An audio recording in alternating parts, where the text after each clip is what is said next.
Well, my segue into that was going to be, speaking of sucking and blowing and stupid decisions coming out of New York, bada bing, bada boom. Okay, we talked about it last week, but it was during the week. It was during one of my week streams. I think you were on with Ruben from the event, and I don't know if you touched on the fraud case. I know you talked about it during a Bourbon with Barnes. The latest news is that a judge out of New York in the Donald Trump civil suit brought by the state of New York against Donald Trump for fraud against the state, not against no bank bringing it, no investor bringing it. They brought a case for fraud against Trump on the basis that he overvalued certain assets, certain real estate assets to a bank, and supposedly overvalued his brand. Yeah, so that he could procure beneficial terms on loans from the banks, only to satisfy those loans, pay back the bank, pay them on time, and to say there's no victim in this is an understatement, but apparently the corrupt state of New York thinks that they're the victim. So they take a civil suit for fraud against the state. A judge moves for the judge doesn't move for it, but there's a motion for summary judgment, and the judge grants a motion for summary judgment to the effect that Trump fraudulently overvalued assets to procure beneficial terms on loans from banks.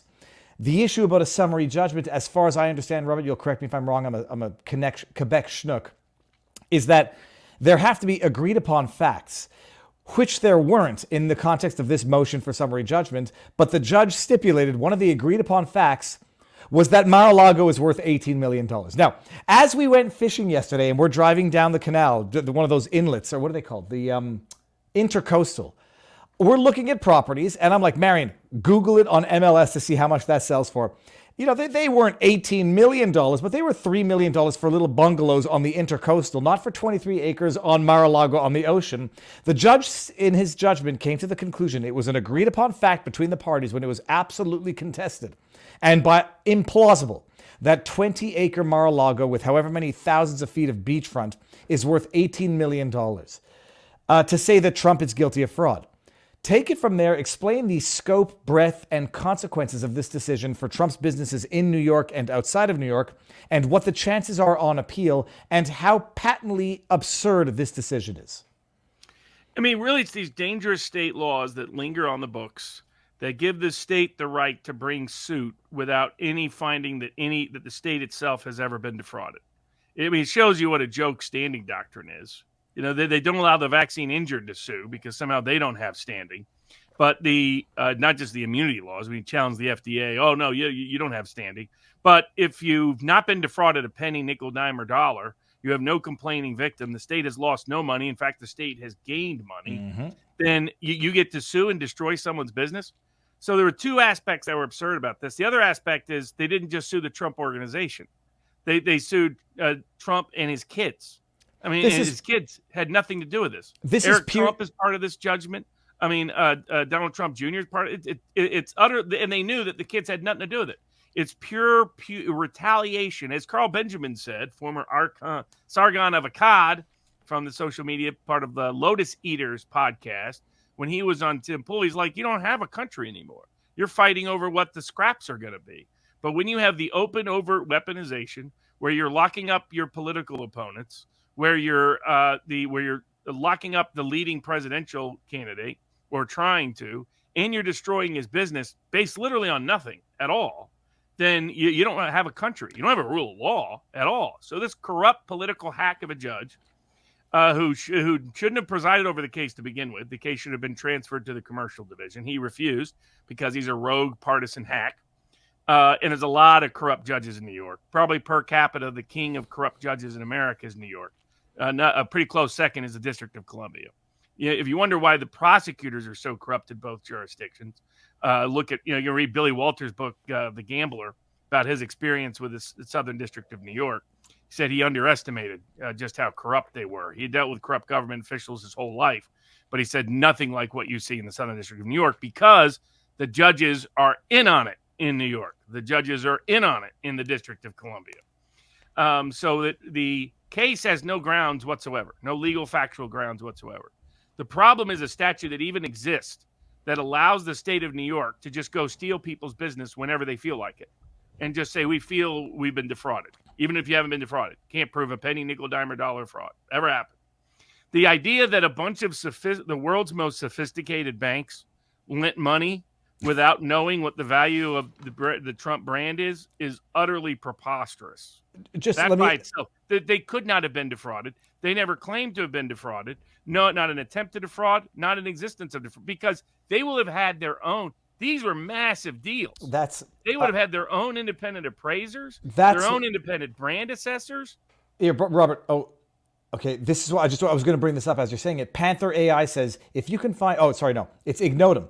Don't the banks in the Trump case need to affirm their appraisal approvals? Won't the judge have to go after them as co-conspirators to make the bogus charge stick? Or will the Well, law you can't, because they're the so-called victim.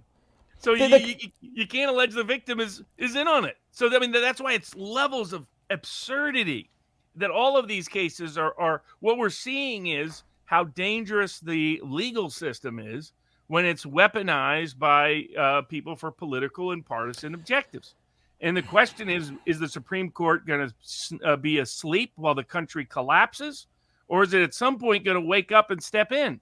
Because these trial courts don't recognize these limits. They're used to abusing their power. They're used to misusing their power. Prosecutors are used to misusing and abusing it, quite frankly, due to a lot of Republican judges over the past 5 decades who have completely covered up for corrupt prosecutors and corrupt police. The leading people doing so have been Republican judges, sadly. You know, I have a case about to go up to the Supreme Court in a petition for cert out of the Seventh Circuit, where they created an exception that said, here's your 2 exceptions. One is you're not allowed to go into somebody's house to arrest them for a misdemeanor. So what you do is you just grab them, throw them out of the house, and then magically the rule doesn't apply anymore to these three Republican Seventh Circuit corrupt judges who think they're going to be up on the Supreme Court. And I say corrupt because I say they're corrupt for partisan purposes. I don't mean quid pro quo corruption. The second component is that it's a part of a case I had before the 10th Circuit too. It's okay to shoot somebody dead, tase them, or beat them as long as they're not yet arrested. So that's not excessive force, you see, because you only have a right against excessive force, according to these conservative judges, if you're actually in custody. Until then, we can beat you, shoot you, and tase you. Ha, ha, ha. I mean, this absurdity has come out of the conservative wing of the legal academy. And now we're seeing when you greenlight abuse for prosecutors, you greenlight abuse for the police, you greenlight abuse. I mean, that judge that was going to be on the U.S. Supreme Court that was buddies with Pence, that's out saying to take Trump off the ballot. He was a big right-wing Federalist Society judge. Is that Lawrence Tribe? No, Tribe is the commie. This is his buddy. Sorry. The buddy from the Fourth Circuit. This is a guy who said you can strip Americans of all civil rights and civil liberties without constitutional protection as long as the president calls them an enemy combatant. It was a bunch of right-wingers there. Woohoo! Ben Shapiro was woohoo! Cheerleading that kind of nonsense. I mean, you don't have to follow Matt Walsh, Michael Knowles, or a lot of them, but they Jeremy Boring, the well-named Boring, to realize their authoritarian tendencies, their fascistic proclivities, quite frankly, are barely under the surface. They're all excited about El Salvador's method of cracking down on crime because they think mass arrest is a wonderful thing. They've never met a prosecutor they thought was bad. They never met a police they thought was rogue. They never thought an executive action that was done during the Bush administration was problematic, and that's why we're here. But now the left has just openly, overtly weaponized it in using that green light, using that open door, and it's an outlandish and outrageous case against Trump. And the reason why it should matter to everybody is it goes way past Trump if they can establish this precedent. You can defraud nobody. You can have done one of the most sophisticated business deals in the history of man. You're talking about deals in the 8 figures, deals in the 9 figures. The idea they didn't know. I mean, Trump had gone through a bankruptcy before. You don't think the banks didn't know exactly the value of the loan, the value, the likelihood of paying back that loan? That's utterly ludicrous. Well, back it up even to the going after Trump, Eric, people personally. Is that not? That's the concept of piercing the corporate veil. And they had nothing to do with it. It's just punish the family. It's North Korea. How does North Korea keep a lid on everybody? You act up, they punish your family member. That's why they keep their mouth shut in North Korea. That's why a lot of them don't try to flee. Because unless they can get their whole family across their act of trying to flee, it's their daughter that gets punished, their son that gets punished, their parents that get punished. I mean, this is the same. I've been trying to tell people the left today in power thinks like the Soviets, thinks Well, like but old school communists. Robert, the left today in power think like the left of yesteryear in power as Yeah, well. I the mean, 1930s. Don't think 1960s. Think 1930s. That's who these people are. They love authoritarianism. They love secret service agencies. They love deep state activities. They love war whoring overseas. As Glenn Greenwald's pointed out, it's the Democratic Party leadership that is leading the fight on Ukraine, not Republicans. And it's Republicans who are the only ones pushing back against it. The at least the ones that are honest and honorable enough to keep their oath to their representatives, to the people. So it's ludicrous on its face, but Trump defrauded nobody. The fact that he's been found guilty of civil fraud when they cannot say that there was a single victim ever, that everybody was richly rewarded, including the banks. They cannot prove that the banks thought they were ever misrepresented. There's no testimony in the record. The banks think that anything was ever misrepresented to them. But the banks evaluated the assets themselves. There's no question about that. And what the judge is trying to hide is the fact that the banks came in with the same valuation that Trump came in with. So I mean that's the now. So putting all of that, so no one was defrauded. There's no victim. It's a complete. The fraud is the judgment. It's applied to punishing family members that had nothing to do with the underlying transactions. It's North Korea. It's New York pretending they're North Korea. It's a denial of right to trial by jury. It's in the wrong form by not being transferred to the commercial court system there in New York. It's a threat to everybody's civil rights and civil liberties, because what they're saying is, if we don't like you politically, we'll weaponize one of our many vague laws on the books to go and destroy your business. Just destroy your family. Just do it. We don't have to have proof of fraud. Everybody can refuse that there ever was fraud.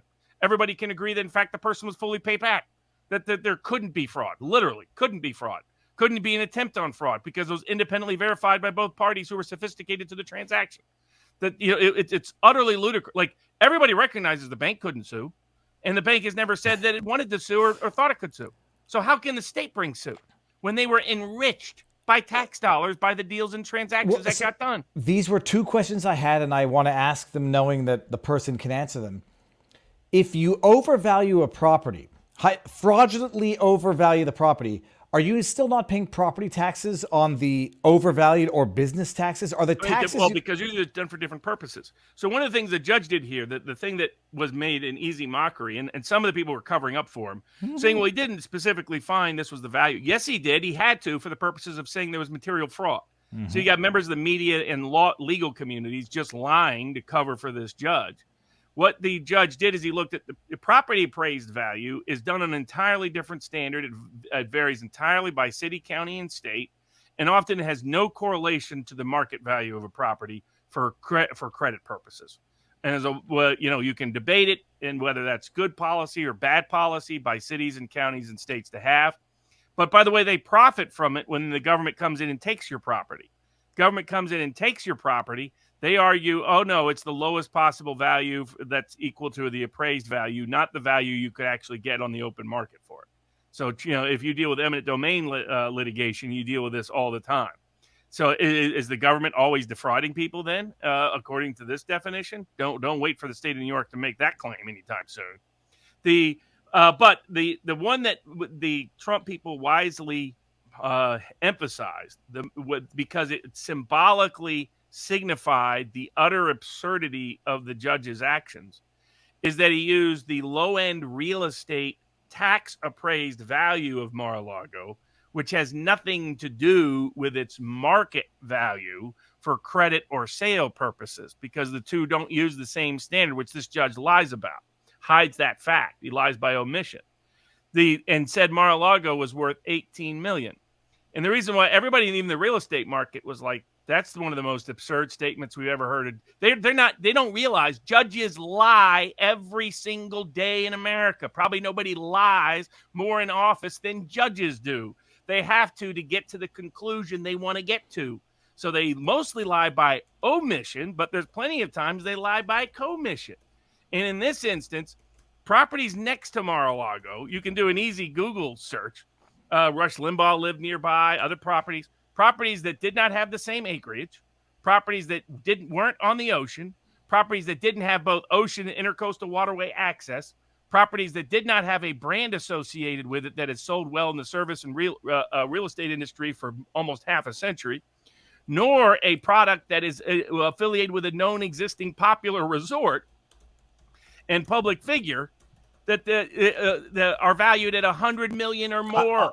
I'm trying to bring it up. Or more. It was Mar-a-Lago is $500 million easy. It was a 2.3 acre lot. I'm just trying to find the actual listing. I had to double check it. A 2.3 acre lot that's been on the market for 150 million. Now maybe there's something that's 10% of the land with none of the brand value, with none of the prestige value, is if you just do is worth 150 million. But Robert, so you multiply that. That means there'd be plenty of appraisers, by the way, who would go in and say Mar-a-Lago is worth more than $1 billion. And all he did was list a valuation that was less than $500 million. It's like between 340 and 500. I mean, that was a low-end valuation of Mar-a-Lago, and the banks knew it. That's why they were happy to lend him the money. But Robert, the steel man is going to come in and say, well, there's heritage conditions on the property. There's a destination that they have to adhere to. It has to remain a country club. So that all would of greatly which would have been factored in by the banks and the appraisers that put in that valuation. And again, and those limitations aren't real limitations when you're talking about Mar-a-Lago.